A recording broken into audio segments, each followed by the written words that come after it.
Bonsoir à tous. Merci au serveur du Cercle Aristote pour son invitation. Comme ça a été dit dans la présentation introductive, effectivement, il y a une dimension thématique, puisque Hobbes est un penseur de la guerre civile, de l'État et de la politique, hein. C'est vraiment quelque chose de très important pour lui, au vu du contexte historique dans lequel il s'inscrit. Contexte historique sur lequel je ne vais pas forcément pouvoir m'attarder, puisque j'ai choisi une problématique particulière pour parler de cet auteur, qui est la question de savoir dans quelle mesure Hobbes peut-il être considéré comme un penseur précurseur d'une forme de droite moderne, donc atypique, qui n'aurait pas certaines caractéristiques auxquelles on s'attendrait venant d'une personnalité de droite. Donc ce que je vais essayer de justifier, c'est dans quelle mesure Hobbes est-il un moderne, dans quelle mesure est-il un penseur politique qu'on pourrait associer à la droite. Pour ce faire, comme vous pouvez le voir sur le plan de la brochure que vous avez dans, euh, dans le chat, je vais commencer par poser quelques définitions de départ de ce que je propose de définir comme étant la modernité ou la droite, bien évidemment. Ensuite, j'essaierai de montrer en quoi la pensée de Hobbes s'oppose aux doctrines traditionnelles qui avaient fait finalement tous les siècles antérieurs depuis les débuts de la chrétienté, hein. C'est-à-dire que Hobbes arrive au XVIIe siècle en Angleterre. Le XVIIe siècle, c'est la période bien souvent qu'on utilise pour démarquer dans le monde occidental le début de l'époque, enfin de la modernité, même si hein, la notion de temps moderne commence déjà au XVIe siècle dans le découpage conventionnel, mais en tout cas c'est là où on voit un certain nombre de ruptures intellectuelles qui se manifestent, et aussi au niveau politique avec la formation de l'État moderne. Donc j'essaierai de montrer en quoi il s'oppose aux formes de pensée politique précédentes. Pour ce faire, je vais traiter rapidement de sa métaphysique, de sa philosophie de la nature, de sa philosophie morale, pour en venir dans un dernier temps et de manière logique à sa pensée strictement politique. J'essaierai de vous la résumer, hein, sans être trop caricatural, même si c'est quand même assez dense. Et j'essaierai aussi de la situer par rapport à d'autres types de pensée politique dont elle se distingue ou avec lesquelles elle est en rivalité pour la conquête des esprits, si on peut dire, dans l'opinion publique de l'Angleterre du XVIIe siècle. J'essaierai de montrer que Hobbes est un penseur voilà, qui suscite beaucoup d'interprétations. Ça fait des siècles qu'on écrit des bouquins, de traités sur tel ou tel aspect de sa pensée, et qu'il y a des controverses interprétatives sur quel est vraiment le fin mot de la pensée politique de Hobbes. C'est un auteur qui est très présent dans les formations de sciences politiques, de philosophie, voilà, sur ces questions-là, parce qu'il est difficile à cerner et à situer. Donc j'essaierai de montrer comment certaines des interprétations qui ont été fournies à son sujet ne me semblent pas valides. Ça c'était jusqu'au petit 12 de mon plan. Et puis après, je passe en page 2. Et voilà, et donc à la toute fin, je reviendrai à la réponse à la problématique posée au départ, c'est-à-dire en quoi peut-on dire que c'est un penseur politique moderne, et en quoi peut-on dire qu'il est également le représentant d'une certaine forme de droite. Donc ce sera aussi l'occasion de discuter de la typologie des droites, hein, combien de droites y a-t-il, comment peut-on les caractériser, etc., etc. Alors, je commence donc par quelques définitions de départ. D'abord, je vais définir ou proposer une définition des sociétés traditionnelles, c'est-à-dire du genre de société dont l'Europe est en train de sortir définitivement au tournant voilà, du XVIIe siècle. Alors, ce que je entends par société traditionnelle, ce que ça peut vous évoquer spontanément, c'est des sociétés qui seraient, par exemple, les sociétés qu'on appelle, nous, occidentaux, qui avons de l'anthropologie, n'est-ce pas, qui avons des gens qui ont exploré les sociétés, qui n'ont pas de chercheurs scientifiques à envoyer à l'étranger, les sociétés dites primitives, hein, donc les sociétés premières, qui seraient plus simples, avec peu d'individus, un niveau de développement très faible, un niveau de technologie très bas, etc. Bon, ça, ce seraient des sociétés traditionnelles. On pourrait aussi qualifier de traditionnelles des sociétés de type préhistorique, donc qui seraient au stade avant l'invention de l'agriculture, ou alors au tout début de la formation voilà, de sociétés agricoles, mais dans des temps très anciens. On pourrait aussi mettre dans une grosse catégorie hein, qu'est-ce qu'une société traditionnelle, les sociétés de l'Europe médiévale, qui là aussi sont des sociétés agraires, avec peu d'habitants, etc., qui changent très lentement, qui sont très ancrées dans des pratiques qui se répètent au cours du temps, qui se transforment très lentement, qui ont un niveau de croissance économique très bas ou inexistant, voilà, toutes ces caractéristiques. Et puis c'est un modèle de société, les sociétés traditionnelles, qui continuent d'exister dans certaines parties du monde, en Afrique ou en Asie notamment, dans des pays peu développés, ou encore c'est à un certain degré l'état de certaines sociétés qui par ailleurs peuvent avoir des secteurs ou des territoires ou des parties qui seraient plus avancées, qui seraient différentes phases de développement historique. Donc ça c'est, disons, une explication avec des convocations d'exemples un petit peu historiques de qu'est-ce que je veux dire quand je parle de société traditionnelle. Ensuite, je vais faire une proposition d'explication de la cohérence des valeurs des sociétés traditionnelles. Parce que, bien évidemment, je sais que ça peut sembler un peu ambitieux hein, et abstrait, hein, mais au-delà de toutes les différences particulières entre toute forme de société traditionnelle, quel que soit le continent ou l'époque considérée, parce que j'ai quand même cité des exemples de sociétés à des époques très différentes et sur une échelle géographique immense, qu'est-ce qui fait l'unité d'une société traditionnelle? Qu'est-ce qui permet de conceptualiser une catégorie générale comme les sociétés traditionnelles? Qu'est-ce qu'elles ont de commun? Qu'est-ce qui fait la cohérence de cette société, qui fait qu'on peut reconnaître une société comme étant traditionnelle ou pas, ou moins traditionnelle qu'une autre? Alors, ce que je pense être le principe organisateur qui donne sa cohérence aux valeurs de ces sociétés, c'est qu'à mon avis, elles ont adopté des valeurs, et plus généralement des pratiques, des attitudes, mais bon, notamment des valeurs, des manières de s'organiser qui sont efficaces et cohérentes pour tendre à la maximisation des chances de survie collective. C'est-à-dire que c'est des sociétés qui sont organisées pour que la société perdure, en fait. Elles ne peuvent pas faire beaucoup plus que ça parce qu'elles n'ont pas beaucoup de moyens pour faire plus que ça. Donc elles sont adaptées à un environnement où elles ont peu de moyens d'action sur cet environnement, peu de connaissances, elles ne maîtrisent pas vraiment bien ce qui se passe, elles ne comprennent pas vraiment la nature dans laquelle se déroule l'existence humaine. Mais elles sont suffisamment bien organisées pour survivre, parce que sinon on ne pourrait pas les observer. Donc c'est ça qu'il faut comprendre, elles sont fonctionnelles, si vous voulez, elles sont capables de survivre à travers le temps, y compris des centaines de milliers d'années potentiellement. Il y a certaines sociétés très reculées dans certaines parties de la planète qui sont traditionnelles, mais qui sont plus ou moins les mêmes depuis toujours, enfin, depuis qu'elles sont apparues dans le passé. Donc elles sont organisées d'une manière qui est cohérente par rapport à cet objectif, qui n'est pas un objectif conscient des individus. Hein. Ils ne se disent pas eux-mêmes, tiens, nos valeurs sont faites pour qu'on survive collectivement le plus longtemps possible. Mais il me semble que c'est ça qui donne la cohérence, qui permet d'expliquer les caractéristiques en termes de valeurs et d'attitudes des sociétés traditionnelles.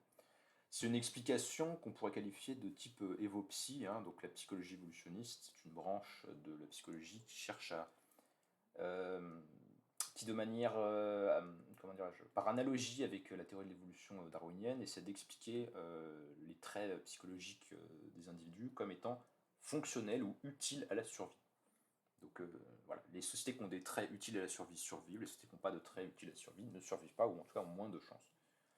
Donc si on accepte ce principe de départ et qu'on l'utilise pour décortiquer le fonctionnement d'une société, on peut se dire, tiens, si tel trait existe, c'est qu'il doit avoir une certaine pertinence pour la survie. En tout cas, c'est une hypothèse qu'on peut faire.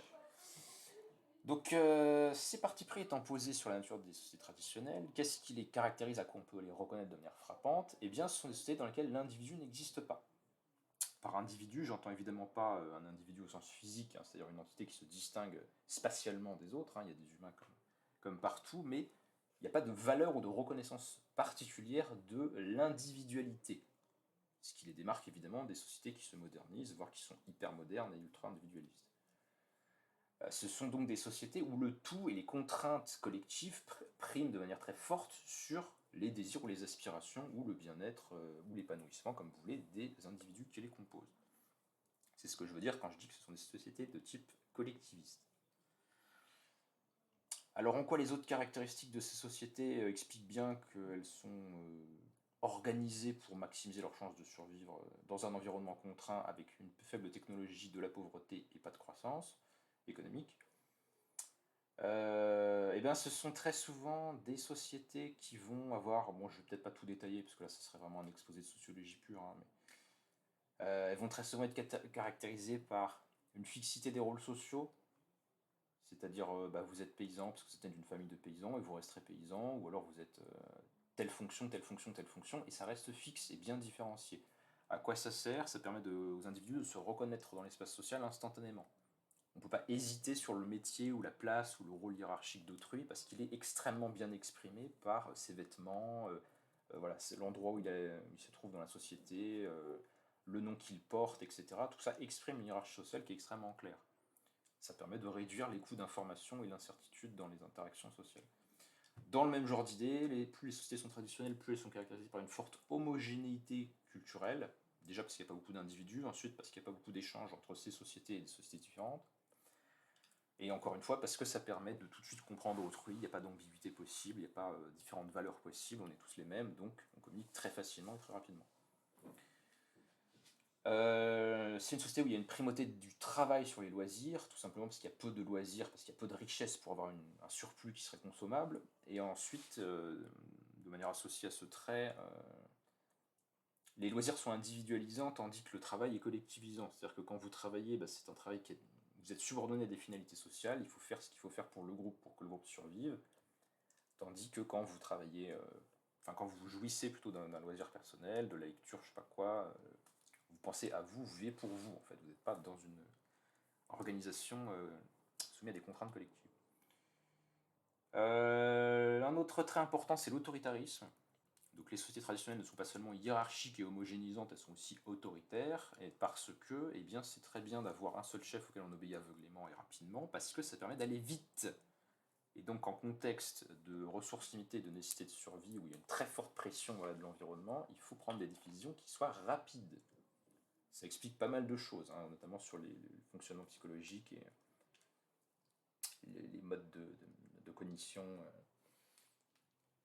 auxquels on peut recourir, l'intolérance à l'ambiguïté, enfin un certain nombre de paramètres sont très liés à cette pression. Il faut prendre des décisions rapidement parce que voilà, autour de nous, il y a des bêtes sauvages, il y a peut-être d'autres tribus qui vont nous tomber dessus, donc angoisse, inquiétude, recours à l'autorité.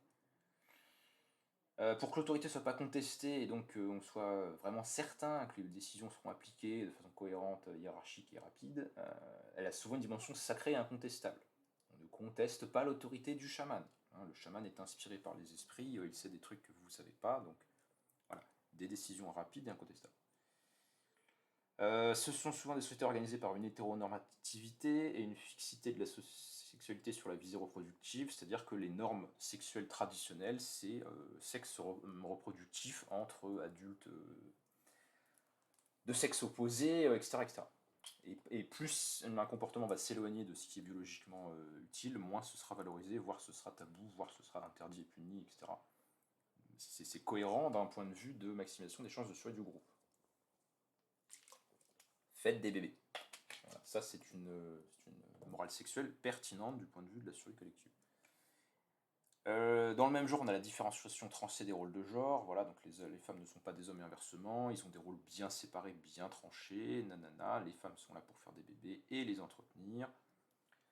Bref, tout ce qui est le plus nécessaire, le plus indispensable pour assurer la survie du groupe.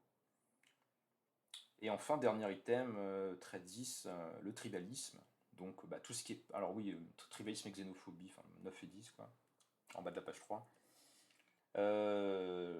C'est un idéal type, si vous me dites que vous connaissez une société traditionnelle qui n'est pas exactement comme ce que j'ai décrit, c'est un modèle.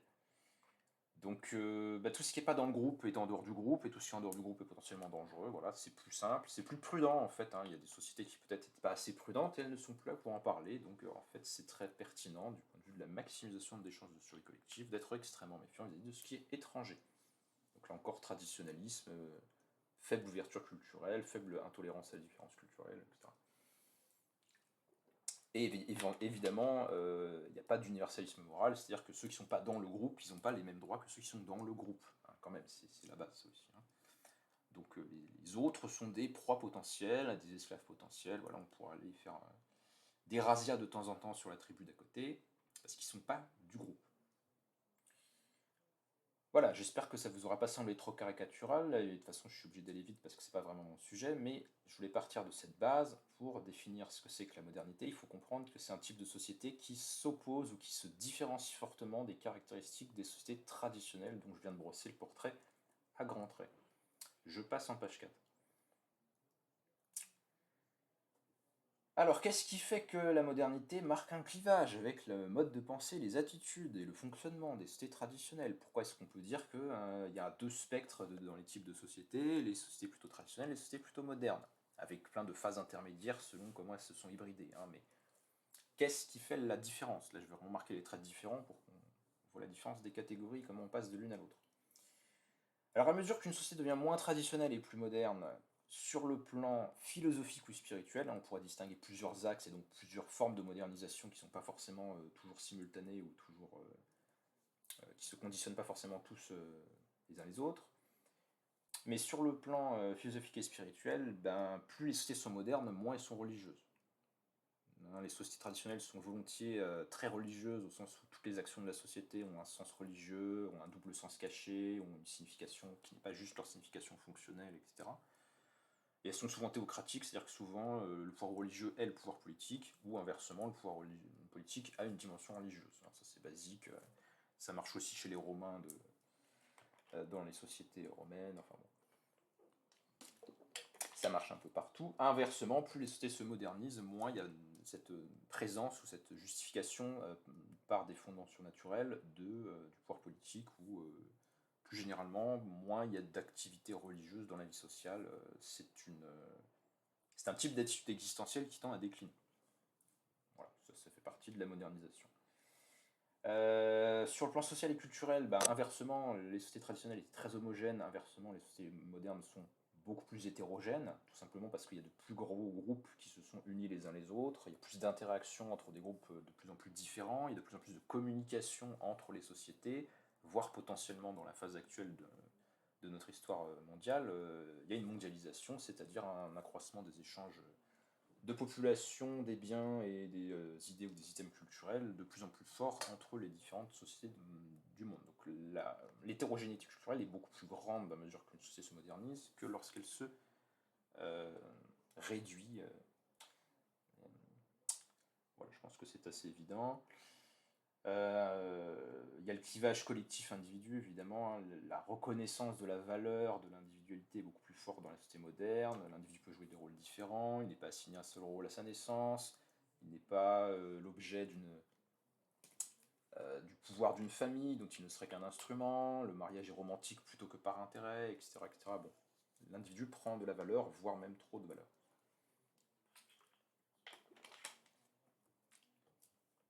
On pourrait parler des noms propres, on pourrait parler des prénoms qui deviennent de plus en plus variés, parce que mon enfant est vraiment unique, tu vois. Hein. Bon, il y a plein de facteurs comme ça. Sur le plan scientifique et technique, bah, les sociétés modernes ont une meilleure technique, une meilleure technologie, une meilleure science que celles qui sont traditionnelles. Alors meilleure en quel sens? Bon, au sens où ça fait des choses que les autres ne pouvaient pas faire, quoi. Hein. Donc la science et la religion se détachent des tabous et des interdits, des finalités religieuses pour se mettre au service des aspirations humaines et de son appétit de puissance sur le monde matériel. Et donc la science et la technologie moderne permettent de faire des choses que les sociétés traditionnelles ne pouvaient pas faire, comme des avions, des fusils, des centrales nucléaires, tout ce que vous voulez. Bon. Ça aussi c'est assez évident. Sur le plan politique, bah, plus une société est moderne, moins elle sera hiérarchisée et inégalitaire, avec des formes de type impérial ou monarchique, ou tribales religieuses. Et au contraire, plus on aura des sociétés plus libérales, c'est-à-dire plus respectueuses des droits et des libertés individuelles, plus démocratiques, donc plus de pouvoir pour chaque individu, ça veut dire moins de hiérarchie sociale, hein, évidemment, on est plus égaux qu'avant. Et puis la formation des États-nations qui fait partie du même processus, donc ça s'oppose notamment au modèle impérial où vous avez plusieurs sociétés différentes qui sont soumises à un pouvoir politique commun. Inversement, dans la modernité, vous avez de plus en plus un recoupement entre l'État et la nation, c'est-à-dire la culture d'un peuple en particulier sur un territoire en particulier, par opposition au modèle impérial qui se fiche un petit peu des particularismes, qui n'en fait pas un fondement de la légitimité du pouvoir. Sur le plan économique, les sociétés traditionnelles ont un mode de production préhistorique pour la préhistoire, tribal pour les tribus, féodal pour la féodalité. Mais bon. En tout cas, ce qui est important, c'est qu'ils produisent beaucoup moins de richesses. Donc ça a plein de conséquences hein, sur toutes sortes d'aspects de la vie sociale, évidemment. Et souvent, cette richesse ne circule pas de manière marchande. C'est-à-dire que vous avez des ressources parce que vous cultivez votre propre champ vous-même, mais vous échangez pas forcément beaucoup avec autrui.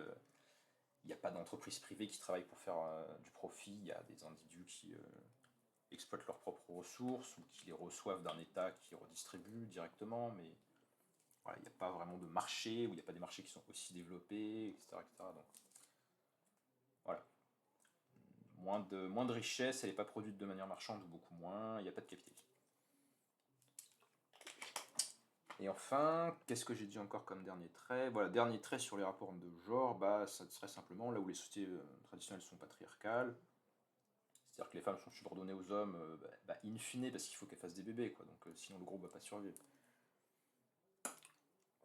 Donc contrôle du corps des femelles. Inversement, plus on a une évolution vers une société de type moderne, plus on a une égalisation de l'autonomie réservée à chacun des sexes. Donc les interdits qui pèsent sur les femmes vont diminuer. D'ailleurs, ça vaut aussi pour certains interdits qui peuvent valoir pour les hommes, même s'il y en a moins ou s'ils sont moins significatifs. Donc voilà, il y a beaucoup d'homogénéisation de ce qui est autorisé et accessible aux différents individus indépendamment de leur sexe, et une perte d'importance des normes genrées du style le courage c'est masculin, la beauté c'est féminine ou l'inverse. Enfin, voilà. Ces normes-là tendent à disparaître au profit d'une uniformisation. Ce qu'on voit, c'est l'individu, ou la personne humaine, et pas le fait qu'elle ait de tel ou tel sexe qui devrait avoir telle ou telle norme comportementale. Bien sûr, c'est un modèle idéal typique, hein, je n'ignore pas qu'il y a quelques traits résiduels qui continuent d'exister dans nos sociétés, mais à l'échelle historique, il n'y en a jamais eu aussi peu. Donc c'est ça qu'il faut voir, quoi. Voilà, j'espère que c'est clair pour vous, que vous avez bien saisi qu'est-ce que je veux dire par société traditionnelle et par société moderne. Donc une des questions auxquelles je voudrais répondre aujourd'hui sur Hobbes, c'est dans quelle mesure Hobbes est-il un moderne? C'est-à-dire dans quelle mesure s'approche-t-il des caractéristiques que je viens de décrire en termes de valeurs qui rendent possibles les différentes évolutions que j'ai décrites. Alors maintenant, dernier des termes derniers termes du sujet qu'il faut définir, la droite. Donc par droite, j'entends un certain type d'orientation politique. Il y a des gens qui sont politiquement de droite et d'autres qui ne le sont pas. Donc une idéologie politique, c'est un ensemble d'idées qui vise à définir les buts de ce que devrait faire le pouvoir politique. Donc le sens des normes, plus exactement le sens des lois, c'est-à-dire de ce qui va s'imposer aux individus et les contraindre à des comportements obligatoires. Qu'est-ce qui donne sa cohérence générale à l'ensemble des familles de pensée de droite? Comment est-ce qu'on peut définir de façon générale la droite? Il y a beaucoup de gens qui penseront que c'est pas possible, qui diront qu'il y a plusieurs droites, qu'elles sont diverses et variées, et que d'ailleurs elles changent au cours du temps, selon les pays, etc. Bon. Ça, c'est un discours auquel je suis assez habitué et que je conteste, évidemment. Ou plus exactement, je ne veux pas nier qu'il y ait une très grande variété spatio-temporelle des formes de mouvements politiques de droite, mais si on les met dans la même catégorie de droite, c'est bien que quelque part il doit y avoir une certaine unité, sinon c'est une catégorie qui ne sert à rien. Donc la définition que je propose, qui est un peu adaptée d'un livre que je vais sortir prochainement dans une maison d'édition que vous connaissez, est la suivante.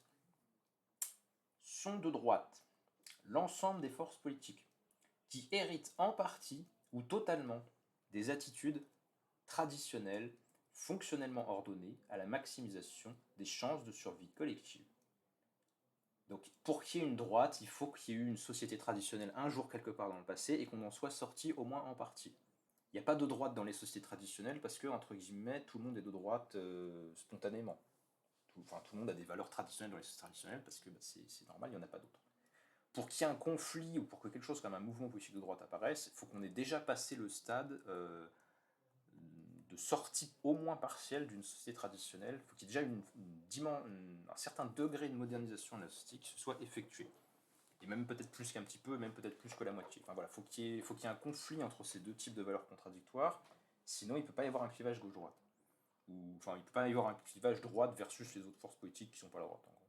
Ça, ce serait ma thèse. Donc c'est pour ça que j'ai fait ce point de sociologie historique au départ, parce que voilà, on ne peut pas parler de droite de mon point de vue tant qu'il n'y a pas des forces de modernisation suffisamment actives pour que la société en question ne soit plus déjà tout à fait traditionnelle. Donc la droite, c'est ce qui va prolonger dans la modernité les attitudes traditionnelles fonctionnellement ordonnées à la maximisation des chances de survie collective. Et pour ce faire, du point de vue des idées qu'elle va prôner, la droite va affirmer la légitimité de subordonner strictement l'individu à la préservation d'un ordre social hiérarchisé, généralement hérité du passé, parce qu'il faut quand même qu'il y ait une référence au passé quelque part, hein, sinon elle ne pourrait pas avoir sa source de valeur dans quelque chose à opposer à la société présente. En tout cas, c'est pas comme ça que, enfin, c'est comme ça qu'elle y procède. Quitte à inventer un passé qui n'existe pas vraiment, quitte à fantasmer certains aspects du passé, peu importe, hein, mais la référence au passé, c'est pas n'importe quel passé qu'est le passé de la droite. Hein. C'est parce que souvent je vois des gens qui me disent oui, la droite se réfère au passé alors que les autres non, mais en fait pas du tout. La droite se réfère à un certain passé qui a un certain ensemble de caractéristiques. Et si la réalité historique n'est pas vraiment comme elle s'imagine qu'elle l'était, c'est pas grave, l'important c'est que ça serve de modèle, ou de référence. Ça sert de point de comparaison pour juger de à quel point maintenant c'est plus comme avant et donc c'est la décadence. Mais il y a besoin de ce référentiel pour contester le processus de modernisation. Donc, subordination stricte de l'individu à la préservation d'un ordre social hiérarchisé, généralement hérité du passé, lequel ordre n'est pas fondamentalement tenu pour critiquable et transformable par la raison humaine, de par sa complexité inhérente, le prestige de la tradition ou de par son origine surnaturelle. Donc il y a plusieurs formes de justification de droite qui consistent à dire pourquoi est-ce qu'il faut garder la société comme elle était jadis et pas accepter sa modernisation. Ça peut être que Dieu l'a voulu ainsi, ça peut être que ça a toujours été comme ça, donc il faut que ça reste comme ça, ou ça peut être que c'est trop compliqué de bien comprendre comment fonctionne la société, que la raison humaine est faible et faillible, etc. Et donc il ne faut pas essayer de la transformer, parce qu'en fait on ne sait pas ce qu'on fait, donc on va faire des choses négatives. Bon, c'est pas, ça épuise pas toutes les justifications possibles de droite pour le conservatisme, hein, mais ça me semble faire partie des arguments les plus fréquents ou les plus populaires. Ils peuvent d'ailleurs se combiner. Hein. On peut à la fois dire Dieu l'a voulu ainsi, puis Dieu il a aussi voulu que tu puisses pas penser une société différente, parce qu'en fait on ne sait pas vraiment comment la société fonctionne,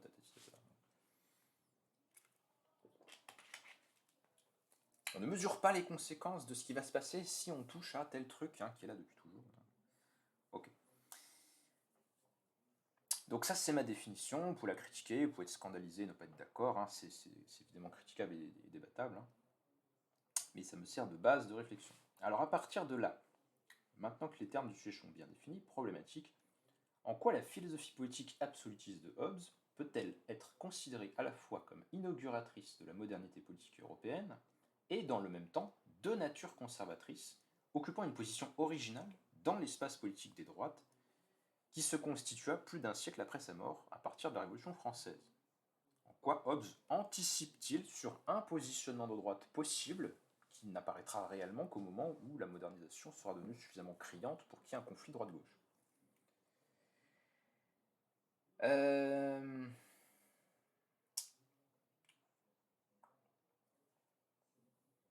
Ça va, vous survivez dans le public là?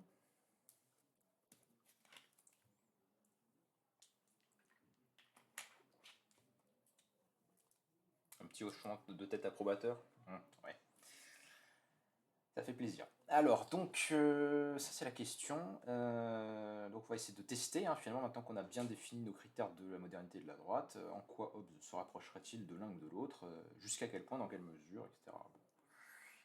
Quand vous passez à la page 5, début de la page 5, vous avez le magnifique spectre centre-droit, extrême droite, fabriqué par les soins de Lassarre qui se présente. Donc, il est vraiment très très beau, hein, il faut la féliciter. Je ne vais pas le décrire en détail parce que j'y reviendrai à la toute fin de la conférence. Simplement, ce que je veux montrer, c'est où se situe Hobbes, selon moi, dans ce spectre.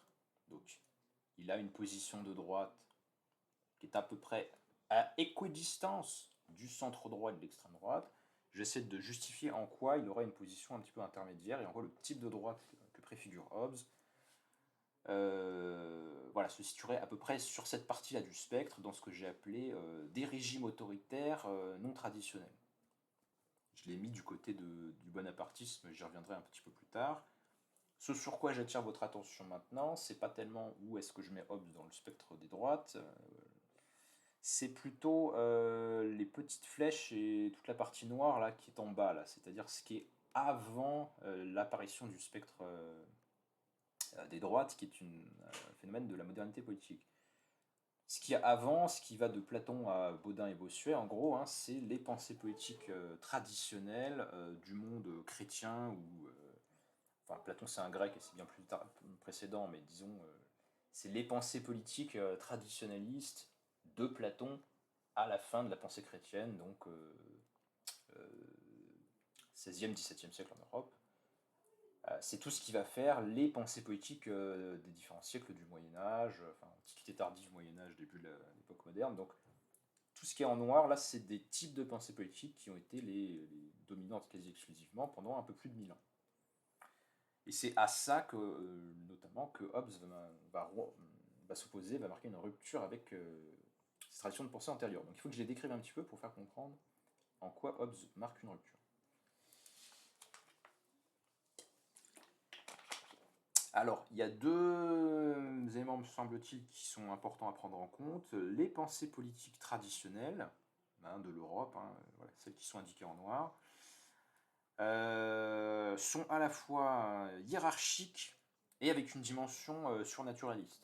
Ça marche, je pense, pour aussi bien Platon que tous les auteurs chrétiens de la liste que j'ai mentionnée. Donc hiérarchique, ça veut dire quoi? Ça veut dire plus exactement... c'est une hiérarchie, mais naturalisée. C'est-à-dire que pour les pensées de la tradition que j'ai indiquées, il y a des genres d'êtres humains qui sont naturellement distincts des autres, et donc il y en a qui sont plus faits pour gouverner que d'autres. Voilà, c'est aussi simple que ça.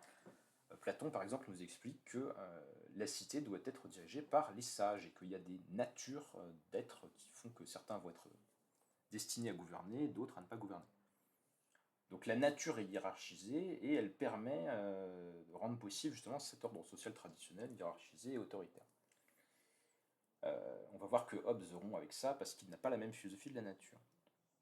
L'autre élément, qui est donc l'élément religieux, on pourrait déjà le trouver chez Platon avec la distinction entre le monde des idées qui est surnaturel et le monde terrestre qui est matériel, bon, la dimension métaphysique, dualiste. Elle se continue également, cette séparation entre ce qui est de l'ordre du spirituel et ce qui est de l'ordre du matériel, dans la pensée chrétienne, évidemment. Alors, chez les auteurs chrétiens, ce qui est très marquant, c'est que il y a deux instances qu'il s'agit d'associer ou de faire cohabiter, ou de justifier de manière conjointe, c'est le politique et le religieux. Alors, il y a deux façons de faire, globalement. Soit vous dites... Pas que je m'embrouille à ce stade-là parce que c'est compliqué. Mais en gros, soit vous dites que le pouvoir politique, il est légitimé par Dieu de sa seule existence même. Donc ça va être par exemple la position politique de Paul, enfin l'apôtre, quoi. C'est ce que j'ai appelé la théologie politique de l'obéissance passive de saint Paul. Ça consiste à dire, s'il y a un pouvoir qui s'exerce, c'est parce que l'ordre du monde tel que Dieu l'a créé fait que ce pouvoir devait exister. Donc, il est acceptable que les chrétiens obéissent à un empereur, même s'il est païen, parce qu'il est dans l'ordre du monde qui est un pouvoir politique, fut-il absolu, enfin voilà, ça les contrarie pas plus que ça. Donc il y a une origine surnaturelle, si vous voulez, ou divine du pouvoir. Donc ça, c'est une première manière de faire. Deuxième manière de faire, ça va être plutôt l'inverse, c'est-à-dire le césaropapisme, qui se développe au Moyen-Âge. Le césaropapisme, ça va consister à dire non pas que le pouvoir est divin, mais que... enfin, non pas tant à dire que le pouvoir terrestre, séculier, le pouvoir de l'empereur, etc., est d'origine divine, mais plutôt à dire qu'il faut que le pouvoir religieux, donc celui du pape, celui du chef des chrétiens, du chef de l'Église, règne sur la terre. Donc c'est l'inverse, en fait. Il faut que le religieux soit impérial, tandis que dans le modèle précédent, c'était le pouvoir impérial dont il faut reconnaître qu'il a une origine divine. Enfin bon, je n'entre pas dans les détails parce que ça faudrait faire un exposé d'ensemble sur toutes les théories politiques de cette période-là, mais en gros, c'est toujours des manières, les théologies politiques, d'associer la justification religieuse et la justification du pouvoir. Et les deux vont ensemble, soit vous dites que l'un découle de l'autre, soit c'est l'autre qui découle de l'autre, mais il faut y retenir les deux en même temps. Et ça, c'est la pensée européenne de l'Europe chrétienne, voilà, depuis depuis la christianisation de l'Empire romain jusqu'au début de l'époque moderne. Avec quelques exceptions dans les endroits qui ont un modèle politique différent, mais c'est des exceptions en Europe.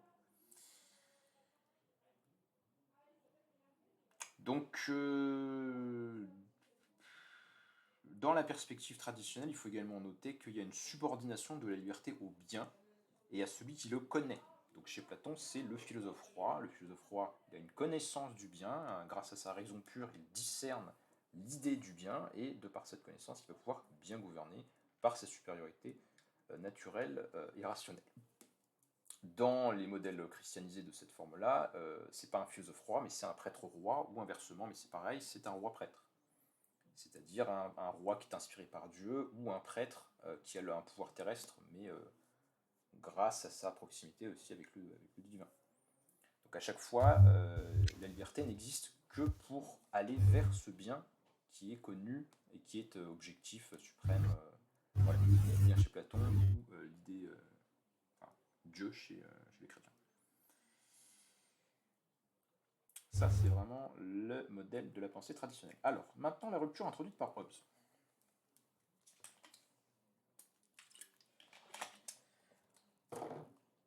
Donc Hobbes, il va contester toutes les doctrines politiques qui l'ont précédé, hein, c'est un révolutionnaire à sa façon, pour plusieurs raisons. Qu'est-ce qu'il n'aime pas, qu'est-ce qu'il n'accepte pas dans les doctrines théologico-politiques? Premièrement, il y a un argument épistémologique. Pour Hobbes, on ne peut pas fonder le régime politique sur Dieu, sur la loi de Dieu, sur l'obéissance à Dieu, sur le fait que le roi il est dans l'église de Dieu, donc c'est un bon roi, etc. Parce que pour Hobbes, Dieu n'est pas un objet de connaissance. On n'a pas de connaissance de Dieu. Donc ça, c'est une rupture, si vous voulez, sur le plan de la philosophie de la connaissance. Pour Hobbes, Dieu n'est pas un objet de connaissance. Il conteste, par exemple, les thèses de Descartes qui affirment Descartes qu'on a une connaissance innée de Dieu, hein, dans la conscience. Pour Hobbes, pas du tout. Dieu, ça n'est qu'un objet de la foi. La foi, c'est une croyance, et c'est une croyance qui n'a rien à voir avec la raison. Donc on pourrait dire qu'il y a une position fidéiste chez Hobbes. Le fidéisme consiste à dire que Dieu n'est connu que... Enfin, n'est connu. Dieu n'est que objet de foi et pas objet de démonstration rationnelle ou de connaissance rationnelle. Donc ça, c'est le premier point. Alors qu'est-ce que ça fait, me direz-vous, que on ne peut pas connaître Dieu? On ne peut rien fonder sur Dieu, en tout cas on ne peut pas justifier un régime politique, parce que justifier, ça veut dire introduire des arguments, donc des preuves, hein, des raisonnements. On ne peut rien justifier sur Dieu, selon Hobbes. Ça, c'est le premier point. Ensuite, il utilise, c'est son argument épistémologique, il utilise aussi un argument qui est scriptural, donc tiré de l'écriture, parce que même si on va voir que c'est un auteur qui est bien en décalage avec les normes de la chrétienté, même pour le XVIIe siècle, ça n'empêche pas de s'appuyer ou de faire semblant de s'appuyer sur le texte de la Bible.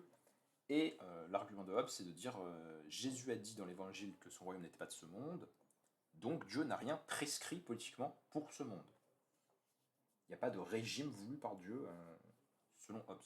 C'est comme ça qu'il interprète la Bible, et il a la possibilité de l'interpréter parce que c'est un Anglais, les Anglais ont rompu avec l'Église, et il y a une liberté de... Enfin, il y a une liberté. Il n'y a pas une liberté, mais il y a une diversité de fait de sectes protestantes en Angleterre, et puis aussi des catholiques en Angleterre qui se battent avec les protestants, j'y reviendrai. Mais en tout cas, il interprète l'écriture de cette façon-là, et donc il explique l'écriture ne nous dit pas quel régime politique on doit choisir. C'est son interprétation. Donc ça fait deux raisons, hein. On ne connaît pas Dieu, et puis de toute façon, Dieu, dans la mesure où il a parlé par l'intermédiaire du Christ, il n'a pas dit quel régime choisir, donc c'est pas ça qui peut régler la question du régime politique.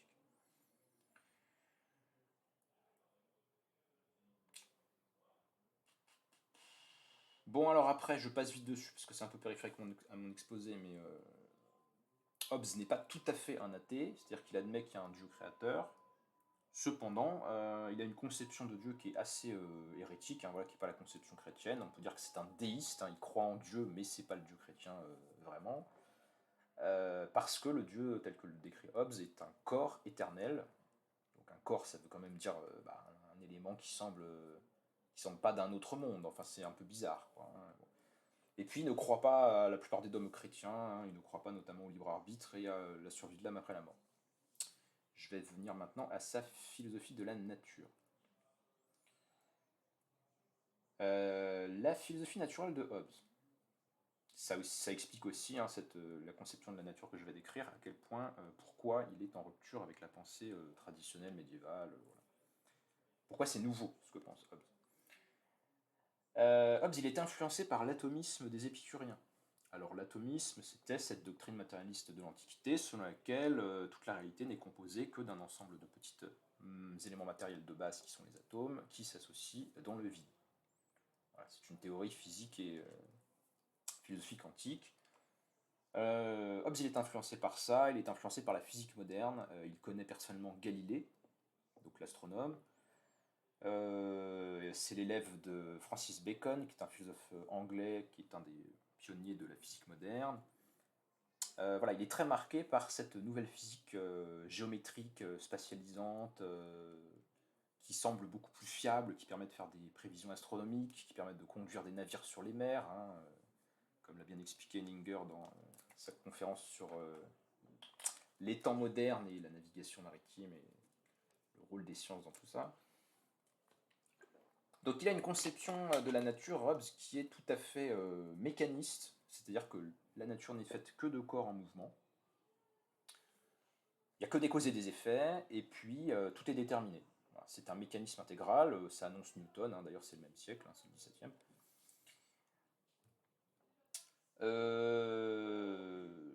Donc dans cette vision-là du monde, on sent à quel point elle est désenchantée, hein, on sent à quel point elle est en rupture avec la vision d'un homme du Moyen-Âge, pour lesquels il y a des esprits, il y a le diable, il y a du surnaturel, il y a des miracles, etc. Tout ça n'existe plus pour Hobbes, c'est fini. Donc on voit pourquoi il a pu être traité d'athée ou de pire encore à son époque. Hein, ces bouquins ont quand même été brûlés en Angleterre. Donc Hobbes il est très impressionné par le succès des sciences physiques, ça lui semble être le modèle d'un raisonnement rationnel, donc il pense que la science politique, celle qui doit résoudre les problèmes politiques, doit s'inspirer du modèle des sciences physiques naturelles.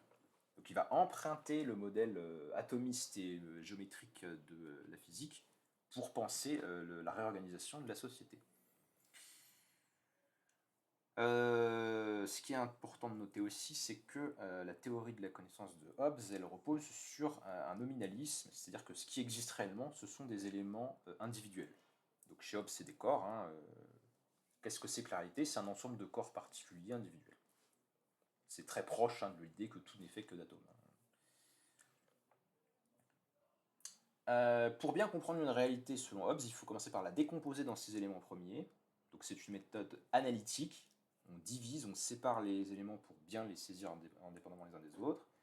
Et ensuite, chacun de ces éléments premiers va servir d'axiome ou de point de départ pour recomposer le tout qu'on a déconstruit au début par recombinaison en montrant les interactions entre les éléments premiers qui sont simples, etc. etc. Donc c'est une méthode qu'on peut qualifier d'analytique synthétique.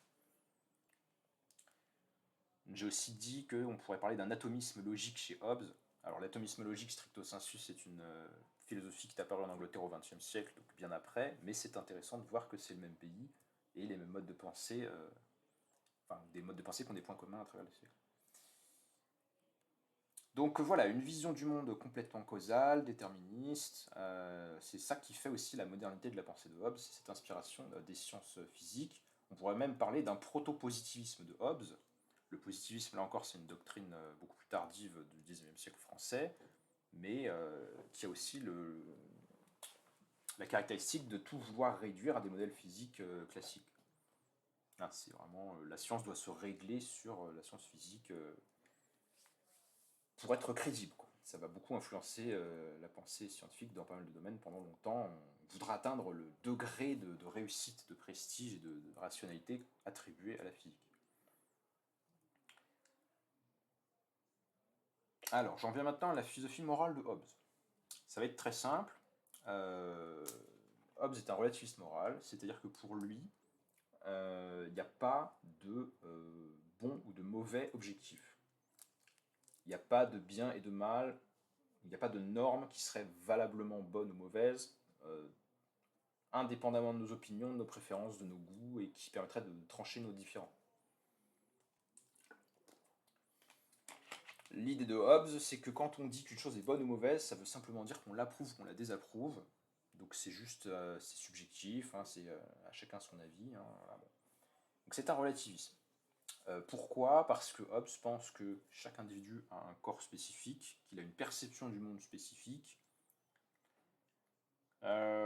si bien que ce que l'un trouvera agréable ne sera pas ce que autrui trouvera agréable, etc., etc., de telle sorte qu'il n'y a pas d'accord rationnel possible sur un bien qui serait commun à tous. Il n'y a pas d'objectivité du bien, voilà. Chaque corps est différent, ce qui convient aux uns ne convient pas aux autres. Donc c'est pour ça qu'on qualifie de nominalisme sa philosophie. Le nominalisme consiste à dire que les noms généraux ne couvrent en fait que une somme d'éléments particuliers. Je remonte un petit peu au début de la page 7. Par exemple, pour un nominaliste, quand quelqu'un vous parle d'une forêt, eh bien, une forêt c'est un ensemble d'arbres. Ce qui existe réellement, c'est chacun des arbres pris en particulier, mais la forêt en général, ça n'existe pas vraiment. C'est juste un nom élégant, c'est une facilité de langage pour parler de cette somme d'arbres. Bah, pour le bien, c'est pareil.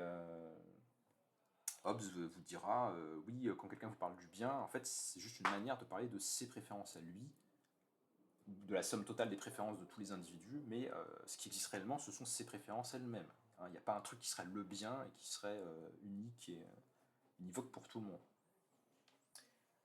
Donc ce qui est réel, ça n'est que l'individuel. C'est ça le nominalisme. Je me suis amusé à faire une petite paraphrase de Joseph de Maistre, dont vous connaissez peut-être la célèbre citation qui nous dit j'ai vu de toute ma vie, je n'ai vu que des Anglais, des Français, des Espagnols, mais je n'ai jamais vu l'homme en général. Donc cette idée que le général n'a pas d'existence en soi, il n'y a que des particularismes. Eh bien, Hobbes penserait tout à fait de la même façon, et donc si vous reprenez mon exemple des forêts et des arbres, on pourrait tout à fait dire dans cet esprit, toute ma vie j'ai vu des châtaigniers, des platanes, des cerisiers, etc. Mais l'arbre en soi, s'il existe, c'est bien à mon insu. Hein. Je ne sais pas ce que c'est qu'un arbre en soi, je n'ai jamais vu l'arbre. J'ai toujours vu tel ou tel arbre particulier parce que c'est ça qui est réel. Voilà, donc tout ça est logique par rapport à ce que j'ai dit tout à l'heure sur la physique atomique hein, de Hobbes. Hein. Ce qui existe, ce sont les atomes, ou en tout cas des corps simples premiers, et puis après ils se combinent pour former des trucs plus complexes, mais il n'y a pas d'entité collective qui aurait une existence réelle. Donc c'est un individualisme méthodologique et même un individualisme métaphysique, pour être dire. Hein. Ce qui existe, c'est l'individu. Donc dans le domaine moral, bah, c'est très simple, hein. Il existe des préférences individuelles, mais il n'existe pas de bien en général. Donc il n'y a pas d'accord possible sur le bien chez les hommes.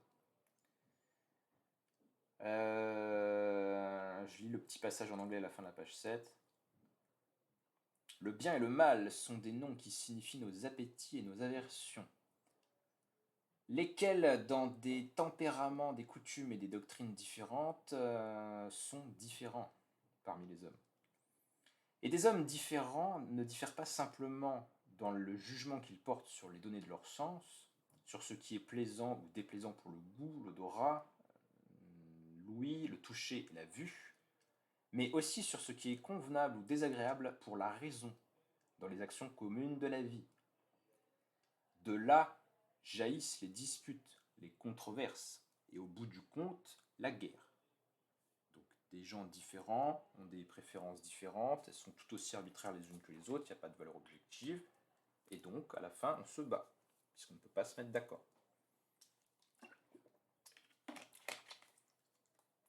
Ça vous montre à quel point sa théorie,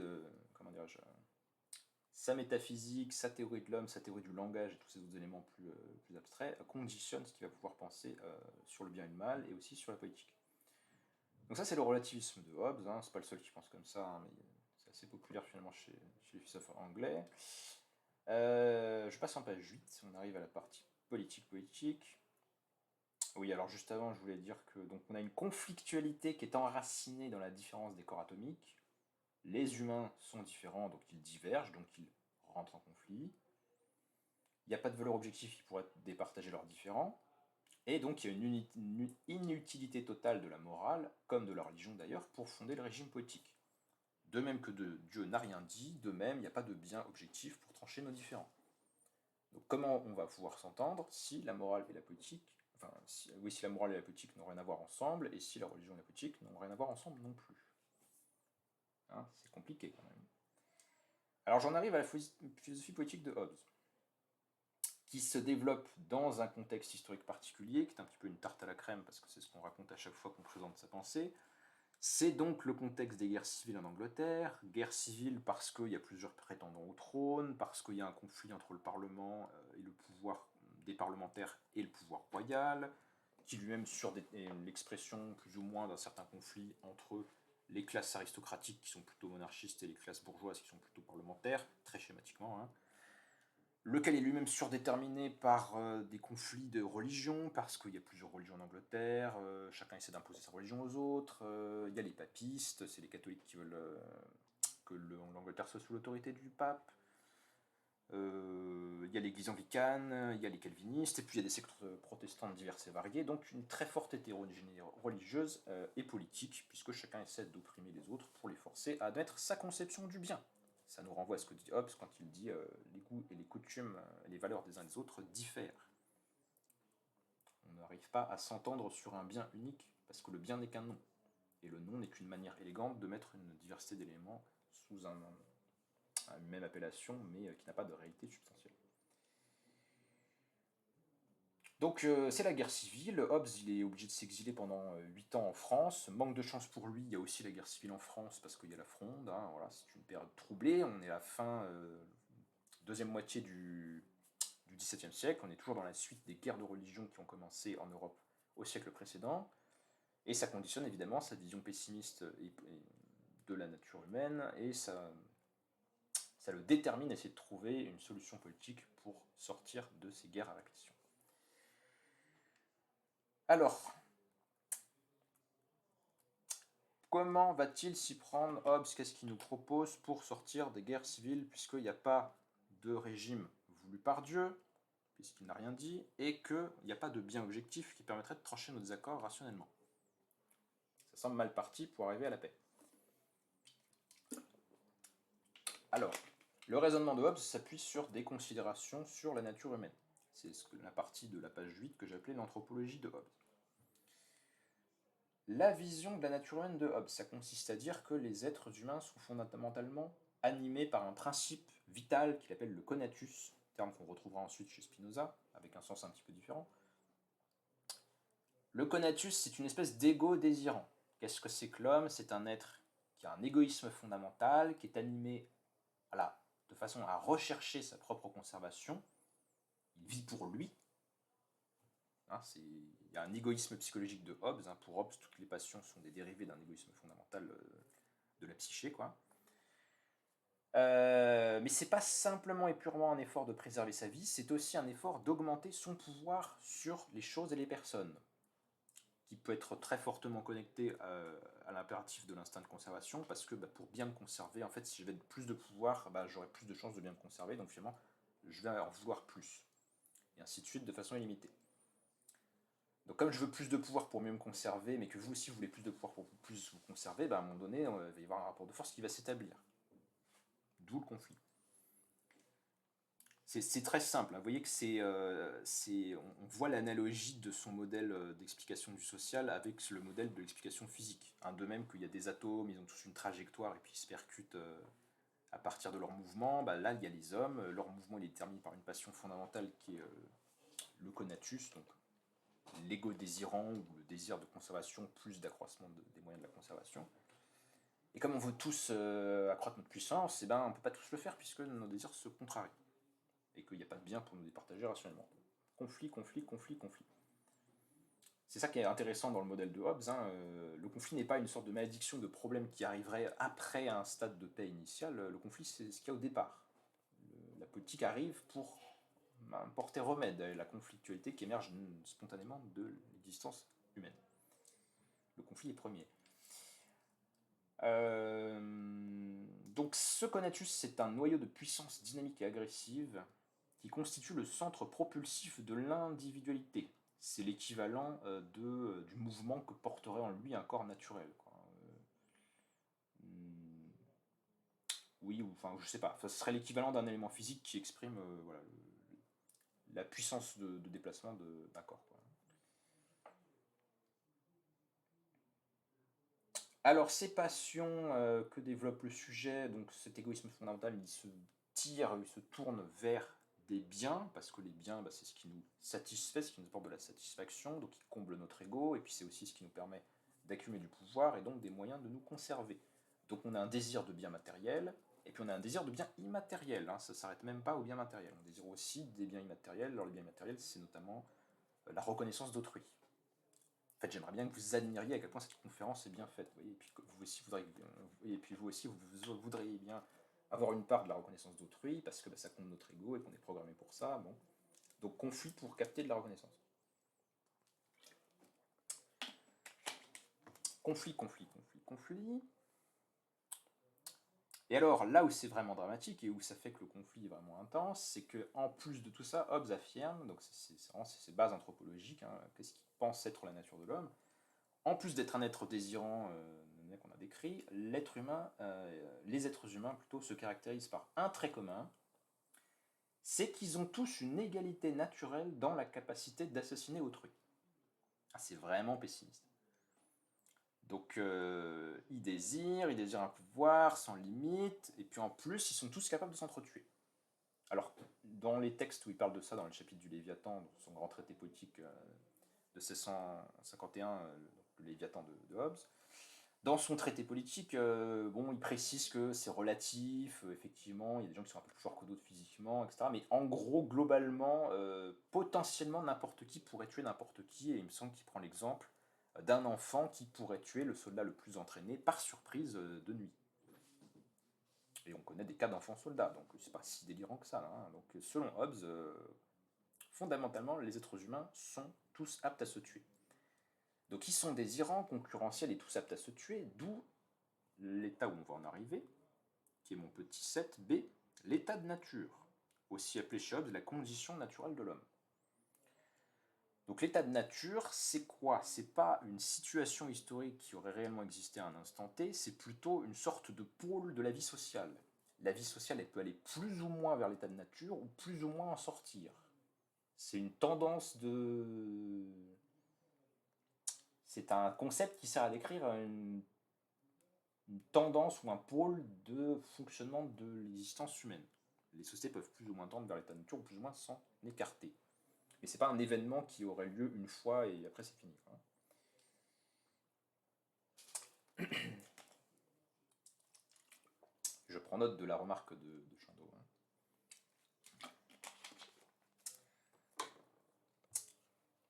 Alors, l'état de nature. Donc les hommes sont en concurrence les uns contre les autres. Ils sont tous aussi également aptes à se tuer. Donc il n'y a pas de hiérarchie naturelle qui pourrait émerger entre les uns et les autres. C'est là où on voit l'écart entre la pensée de Hobbes et une pensée traditionnaliste où si, il y a vraiment des êtres humains naturellement supérieurs aux autres. Pour Hobbes, pas du tout. Ou en tout cas, pas suffisamment pour qu'il y ait une hiérarchie stable qui se dégage. Parce qu'admettons que là, dans le vocal, là on est une douzaine, là, admettons qu'il y en ait 6 qui soient naturellement supérieurs aux autres, bon bah au bout de 15 minutes de bagarre, la hiérarchie se sera clairement imposée. Mais si on est vraiment tous plus ou moins égaux parce que capables de s'entretuer, il n'y a aucune hiérarchie stable et définitive qui risque de s'implanter. Il n'y a pas deux espèces d'humains. Hein, il y a des humains et donc, selon Hobbes, ils sont tous relativement égaux dans l'aptitude au meurtre. Donc la nature n'a pas bien fait les choses, la nature ne crée pas un ordre politique stable d'elle-même. C'est là aussi où on voit qu'il y a une rupture dans la pensée de Hobbes par rapport aux penseurs classiques. Hobbes n'est pas naturaliste. Hobbes ne pense pas que la société s'impose d'elle-même ou que le régime politique serait quelque chose de naturel qu'il suffirait d'accepter tel quel ou de reconnaître tel quel. Ça ne va pas de soi, le régime politique. Ce n'est pas naturel, donc si ce n'est pas naturel, c'est artificiel, c'est une construction.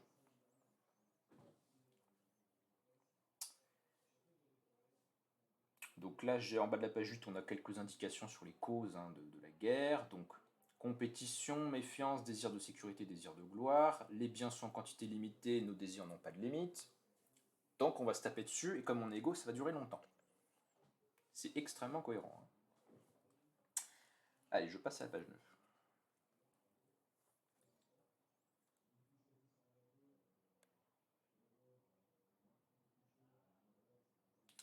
Le moi est insatiable, donc là je lis une commentatrice de Hobbes sur la gloire. Le moi est insatiable puisque tout le monde prétend valoir plus que les autres. Le désir de reconnaissance ne connaît pas de limites naturelles. On pourra en trouver, mais qui seront construites artificiellement. Naturellement, il n'y a pas de limite à nos désirs.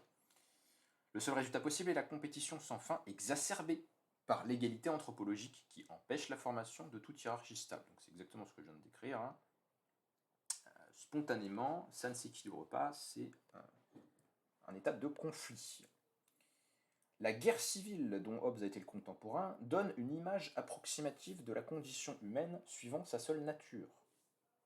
Donc suivant sa seule nature, les hommes vivent dans un état que Hobbes décrit comme marqué par la brièveté de l'existence humaine, sa rudesse, le fait que l'insécurité est permanente, l'économie est impossible parce qu'on ne sait pas si ce qu'on fabrique sera conservable, que l'autre peut nous piller, nani nanana, donc voilà, c'est vraiment le sous-développement et la guerre. Ça, c'est la condition humaine suivant sa seule nature, quand elle n'est pas guérie et graciée par les remèdes de l'application de la nouvelle science politique. Parce que s'il n'y avait pas de solution à ça, bon, bah, finalement, la description de l'état de nature n'a pas vraiment d'intérêt. Heureusement, Hobbes arrive, il a la solution pour sortir de l'état de nature.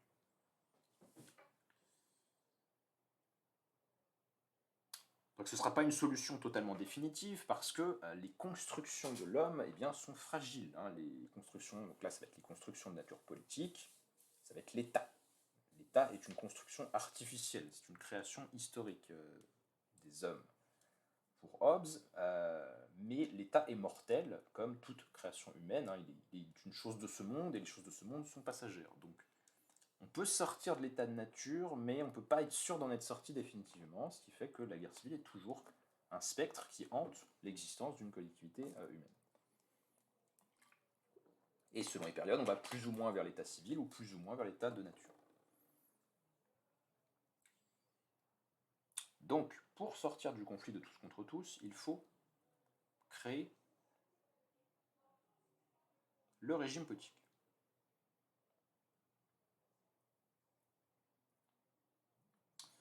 Ça nous amène au point 7c, le contrat social. Donc le contrat social, c'est le moment fictif, hein, parce qu'en fait c'est un moment qui est tout le temps réalisé dans la vie sociale, dans une certaine mesure, hein, plus ou moins. Le contrat social, c'est le processus ou la tendance qui va vers la civilité et l'acceptation d'une rationalité juridique et politique. Le contrat social, c'est la tendance à la formation d'un État qui n'est jamais totalement achevé, parce que ça reste une créature mortelle.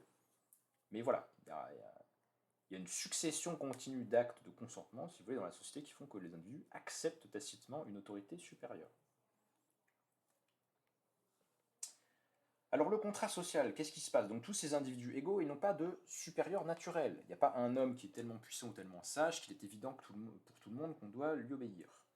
Donc si ce n'est pas fait par la nature, c'est donc fait par convention. Il y a un conventionnalisme politique de Hobbes. C'est par convention, donc par fabrication, par création humaine, que s'est institué les régimes politiques. Ce qui va faire que les individus sortent de l'état de nature, selon Hobbes, c'est que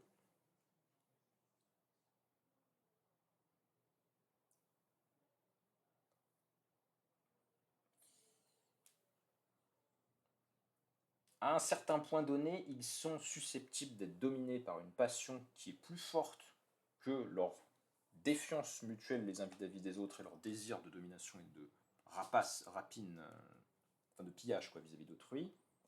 À un certain moment donné, leur égoïsme va en quelque sorte se rationaliser grâce à une passion qui est la passion la plus forte, ou en tout cas qui tend à être la passion la plus forte la plupart du temps, qui est la peur de la mort violente. Donc effectivement, la mort violente, c'est quelque chose d'assez inquiétant. Hein. Donc Hobbes nous dit, quand les humains arrivent à se mettre dans la tête que la pire des choses qui puissent leur arriver, c'est une mort violente, eh bien ils sont facilement susceptibles d'accepter une autorité supérieure. Et c'est assez vrai, hein, ça se confirme assez bien psychologiquement. Si vous avez peur de mourir, vous allez facilement accepter de suivre celui qui vous dit non mais moi j'ai la solution, obéissez-moi. Ça va activer d'ailleurs la peur, ça active des modes de fonctionnement cérébraux, on va privilégier des solutions à court terme, l'acceptation de l'autorité et un certain nombre d'autres paramètres, donc c'est pas mal vu en termes de psychologie de l'humain. Donc quand les êtres humains sont capables de comprendre les inconvénients de l'état de nature et le fait que la mort violente les y attend, ils vont accepter de faire le contrat social. Le contrat social, ça va permettre la dépossession par chaque individu de son pouvoir, de son droit de faire tout ce qu'il veut, de sa capacité d'exercer librement sa violence et ses désirs, au profit d'un pouvoir souverain et suprême. Donc les individus créent l'État en se dépossédant de leur violence privée. Moins il y a de violence privée, plus il y a une concentration dans l'État de la violence collective. Et inversement, moins l'État est capable de réduire toutes les violences privées en étant plus fort que celles-ci, moins il y a d'État et plus on retourne vers l'état de nature. Donc il faut créer cette chose artificielle qui est l'État, un être de papier ou un être d'institution, un être de droit, qui va commander à tous. Il y a donc une création historique de ce que Hobbes va appeler la souveraineté. C'est un penseur de la souveraineté. Les individus vont transférer leur pouvoir à un homme ou une assemblée. Dans les deux cas, Hobbes parle du souverain. Donc ça peut être une personne comme ça peut être une assemblée souveraine. C'est pas important que ce soit un individu physique ou plusieurs qui détiennent cette souveraineté, mais l'important c'est que le pouvoir soit concentré entre les mains d'une seule instance politique décisionnelle, fondamentale, dont le pouvoir s'applique de façon absolue sur le territoire de l'État. L'État, peu importe qu'il soit monarchique et qu'il n'y ait qu'un seul chef au-dessus des autres ou qu'il y en ait plusieurs, l'important c'est qu'il n'y ait qu'une seule source de la décision politique. Et qu'elle ne soit pas ambiguë. Et qu'elle soit reconnue et acceptée par les individus parce qu'ils ont bien compris que c'était ça ou la guerre. Donc le moment du contrat social, qui est toujours un moment qui n'est pas historique, mais qui est tendance d'évolution de la société, c'est le moment où chaque individu renonce à son droit à la violence privée au profit d'un pouvoir qui va commander à tous et qui s'imposera à tous, parce que recevant son pouvoir de tous, il est plus fort que chacun pris individuellement, donc il peut s'imposer à chacun, puisque les individus sont animés par la passion d'éviter la mort violente. Donc c'est une rationalisation de l'égoïsme, la doctrine politique de Hobbes. Il n'a pas de solution, il ne propose rien du point de vue moral ou autre pour calmer les passions humaines. Au contraire, il pense qu'il faut exacerber l'une de ces passions, en l'occurrence la peur de la mort. Et être rationnel, en fait, pour Hobbes, c'est comprendre que c'est soit se déposséder au profit du souverain, soit mourir. Ou plus exactement, être rationnel, c'est céder à sa passion la plus forte, qui est la peur de la mort, au profit d'une solution de cette situation qui est la création de l'État. C'est une définition de la raison qui est assez baroque, c'est moins qu'on puisse dire. Alors les intérêts du pacte, en quoi est-ce que l'égoïsme de chaque petit individu devrait être séduit ou attiré par cette perspective de signer le contrat social? Un contrat entre guillemets, parce que c'est pas vraiment un contrat et qu'on ne peut pas vraiment en sortir, sauf à tout détruire. Mais bon. Contrat fictif, disons. Les avantages du pacte, c'est que ça permet d'avoir de la sécurité qu'on n'avait pas dans l'état de nature, tout en permettant de nouveau, ou de façon continue, de poursuivre des honneurs. Simplement, ce sera des honneurs qu'on cherchera dans le cadre de la société, et non pas simplement en force autrui, par notre domination violente, à nous vénérer, à nous servir, et ainsi de suite. On cherchera les honneurs qui sont compatibles avec ce que le souverain aura décidé être les règles du jeu, en fait. On cherchera de la reconnaissance dans les limites fixées par la loi. Ça, c'est les principaux avantages du pacte. Il y en a deux autres que je note, même si ce n'est pas des avantages que Hobbes met en avant particulièrement. Dans l'État, mais j'y reviendrai plus tard, je pense, dans la deuxième partie de la conférence, puisqu'on va être raisonnable ce soir et ne pas tout expliquer sur cette philosophie politique. Les avantages de signer le contrat social, c'est aussi qu'on a une liberté résiduelle sous l'empire de l'État. Donc on a de la liberté quand il y a un État, on n'a pas de liberté quand il n'y a pas d'État. En tout cas, on a une certaine liberté résiduelle dans les marges. J'y reviendrai plus tard. Et puis les individus peuvent poursuivre leur jouissance privée pour deux raisons. D'abord parce que dans l'état civil, ils peuvent produire, alors que dans l'état de nature, ils n'avaient pas d'incitation à produire du fait de l'insécurité. Et puis voilà, ils ont un espace privé, ils ont une marge de liberté privée où ils peuvent s'occuper comme ils le veulent, alors que dans l'état de nature, ils étaient dans l'insécurité perpétuelle et donc ils n'avaient pas cette possibilité de jouir de leurs biens, qui n'étaient pas assurés. On pourrait aussi dire qu'on a plus de tranquillité sous l'état souverain que sans. Alors il faut bien souligner que cette dépossession du pouvoir politique que prône Hobbes, elle est totale. C'est-à-dire que quand les individus acceptent ou comprennent le raisonnement de Hobbes et signent en quelque sorte le contrat social, ils se dépossèdent entièrement de leur pouvoir au profit du pouvoir politique constitué. C'est-à-dire que le pouvoir politique, une fois constitué, il est absolu. Hobbes ne considère pas que on peut se déposséder de son pouvoir, mais jusqu'à un certain point. Il faut accepter d'être sous un pouvoir qui a la capacité de nous contraindre et de nous tuer. Et qui ne le fera pas parce que il est institué pour cette raison-là. C'est ce qui lui donne sa légitimité.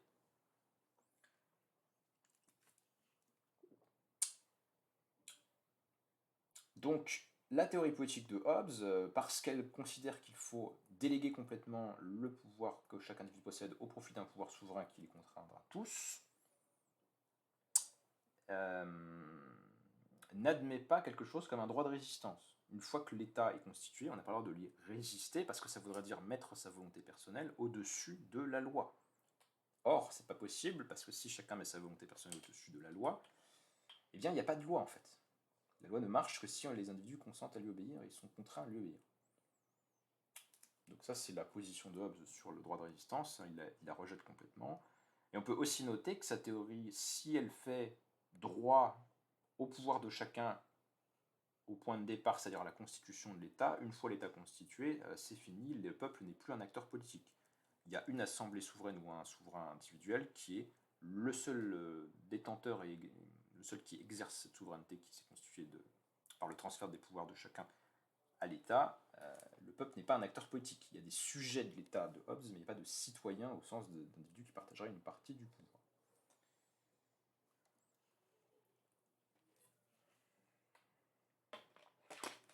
Allez, je prends encore 5 minutes pour décrire les fins et les limites de l'État telles que le prône la doctrine de Hobbes. Puis, la prochaine fois, je me concentrerai sur la catégorisation de cette doctrine pour la situer parmi d'autres doctrines politiques. Alors en résumé, à quoi sert la fondation de l'État? Eh bien, elle permet aux individus de mieux satisfaire leur égoïste en étant dans une nouvelle situation qui permettra de restreindre la violence qu'ils sont susceptibles de rencontrer. La société sera moins violente avec l'État que sans. Le but de l'État, ça va être de gouverner, donc d'exercer le monopole de la législation. On a vu que Hobbes était un relativiste moral et qu'il n'admettait pas l'existence d'un bien objectif, constatable, déjà là, dans les choses, qu'on pourrait voir comme on pourrait voir un phénomène naturel et qui serait susceptible de départager un désaccord. Donc il n'y a pas de juste ou d'injuste par nature, il y a de juste et de l'injuste que par convention, et plus exactement que par la légalité. C'est l'État qui détermine ce qui est bon ou mauvais, et bon ou mauvais ne peut pas avoir d'autre sens que légal ou illégal. Il suit de cette théorie que ce que fait l'État ne peut jamais être injuste, puisque c'est lui qui détermine ce qui est juste ou pas. Donc l'État gouverne, il gouverne absolument, c'est bien un absolutisme politique que défend Hobbes, qui est très cohérent parmi les doctrines politiques du XVIIe siècle. Il y a d'autres formes d'absolutisme dans cette période-là qui sont développées par d'autres auteurs.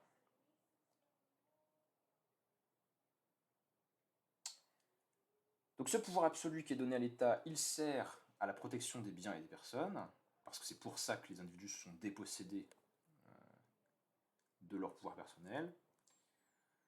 Il sert également à la défense nationale. Alors c'est un point qui est sujet à davantage de controverses, et je n'ai pas forcément l'explication tout à fait claire de comment Hobbes peut justifier cette fonction, parce que comment des individus qui sont animés avant tout par la peur de la mort pourraient être membres d'un État qui aurait à se défendre contre des ennemis? C'est un petit peu étrange si ce qui les anime fondamentalement, c'est la peur de mourir. En tout cas, je ne résoudrai pas ce point aujourd'hui, mais en tout cas, il faut noter que cette fonction de défense que doit exercer l'État ne s'exerce pas uniquement face à la violence de chaque particulier, mais aussi face à la violence d'autres entités étatiques, parce que si les individus n'acceptaient pas plutôt les contraintes de la défense nationale, eh bien, ils se retrouveraient dans une situation comparable à celle de l'état de nature, c'est-à-dire que personne ne les protégerait d'une autre forme de violence, qui est la violence d'une autre entité politique hostile. Donc on voit que l'état de Hobbes est d'abord un état régalien. État régalien de type absolutiste, comme il peut en exister dans l'Europe du XVIIe siècle. Ce qui différencie sa doctrine, c'est l'absence en fait de fondements religieux justifiant l'obéissance politique. Il délie complètement le lien entre religion et obéissance politique. Pour Hobbes, ce qu'il essaie de faire, en fait, c'est de donner des raisons rationnelles acceptables par tout individu, indépendamment de considération de religion, sur pourquoi est-ce qu'il faut obéir à l'État. C'est une théorie d'une sécularisation de la théorie politique, en fait. Qui que vous soyez, votre intérêt bien compris, c'est d'obéir à l'État, parce que l'alternative, c'est la guerre civile. Hein, si on devait résumer en quelques mots la doctrine politique de Hobbes, on voit bien la dimension, j'anticipe sur ce que je dirai la prochaine fois, mais on voit la dimension modernisatrice de sa pensée. Elle s'est détachée des justifications religieuses qui étaient jusque-là inséparables de l'autorité politique. C'est donc le genre de doctrine qui devrait apparaître dans une société en train de se moderniser, ce qui est le cas de l'Angleterre du XVIIe siècle, puisque c'est une doctrine qui ne fait pas reposer l'obéissance politique sur une forme ou une autre de légitimation religieuse. Il y a d'autres points qui justifient, à mon avis, de voir en Hobbes un philosophe moderne et un philosophe qui préfigure certains traits d'un certain type de droite politique, mais c'est ce que nous traiterons la prochaine fois. Je vous remercie.